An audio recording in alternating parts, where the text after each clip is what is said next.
কোমর আছে 32 এটা আমার কিন্তু 4 ভাঁজ, ঠিক আছে, এটা 4 ভাঁজ। তাহলে 4 ভাঁজ যখন আমার এদিক থেকে 4টা টুকরা, এদিক থেকে 4টা টুকরা, কয়টা টুকরা বাইরিল? 8টা টুকরা বাইরিল। তখন আমি কোমরটারে 8 দিয়া ভাগ করবো, কত বাইরিল? 4 বাইরিল। তার সাথে আমি প্লাস 2 করবো, কত হইল? 6 হইল। তখন এইখান থেকে আমি এখানে মাপ নিব, মাপ নেওয়ার পরে ধরো এখানে হইল 6, ঠিক এই যে 37 ইঞ্চি এখানে কাটি নিলাম কিন্তু আমি 37 ইঞ্চি হইলো, মানে ফার্স্টে লোয়ার করে 37 ইঞ্চি হইলো মেইন মাপ। হ্যাঁ, এই যে 37 বা 37.5, এটা 37.5 দেই তাইলে বুঝবাই। 37.5, ঠিক আছে। এখানে আমি লইলাম 6 ইঞ্চি, ঠিক এদিকে নিচে উল্টা সাইডে এখানে লইলাম 6 ইঞ্চি। এখানে যা লইমু সেম এখানেও লইমু, তাহলে প্রত্যেকটা টুকরা কিন্তু আমার সমান হইব। এই টুকরাগুলি সবটি টুকরা কিন্তু সমান হইব। রেডিমেড কিছু ছায়া থাকে দেখবা একটার লগে একটার মিল নাই, কারণ একসাথে এতটি বইয়া কাটবো, ছোট বড় হইতেই পারে। আমি তো মেইন হচ্ছে আমার মাপটা দরকার, আমি ফর্মুলাটা জানতাম। তাহলে এখানে আমার 6 ইঞ্চি, ঠিক উল্টা সাইডে এখানে 6 ইঞ্চি, তাহলে আমার 8টা টুকরা যে বাইরিব সবটি টুকরা কিন্তু সমান ভাবে বাইরিব।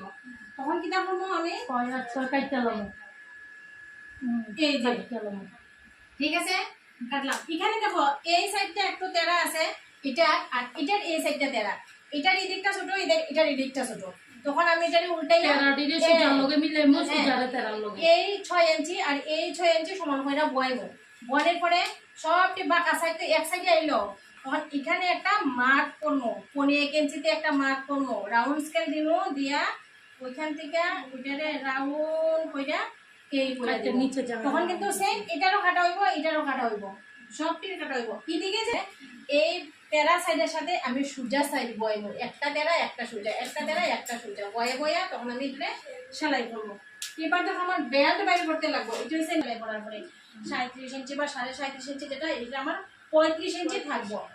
কিন্তু আমার মেন ছায়া হচ্ছে 37 ইঞ্চি। আমি যদি 35 ইঞ্চি বানিয়ে কাস্টমারদের দিই, কাস্টমারে কিন্তু তখন পছন্দ করতে না ব্যাপারটা। আমার কিতা করতে লাগবো 37 ইঞ্চি ছায়া আমার বানাইতে লাগবো। তাহলে নিচেরটা আমার 35 ইঞ্চি বাইরে দিল, ইমতিয়াজ বুঝছো তুমি এটা? বুঝছো?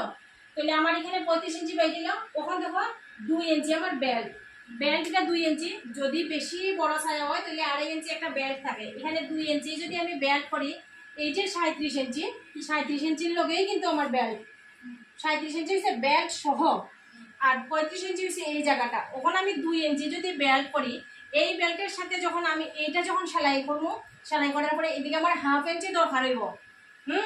1/2 ইঞ্চি দরকার হইব। তুমি এখানে 1 ইঞ্চিও করতে পারো, ঠিক আছে, 1/2 ইঞ্চি করতে পারো বা 1 ইঞ্চিও করতে পারো। যে আমি 1/2 ইঞ্চিতে এখন প্রথম নতুন, আমি 1/2 ইঞ্চিতে সেলাই করা আমার প্রবলেম হইব, আমি 1 ইঞ্চি নেই কেন, তখন তুমি এটার সাথে 1 ইঞ্চি প্লাস করতে পারো।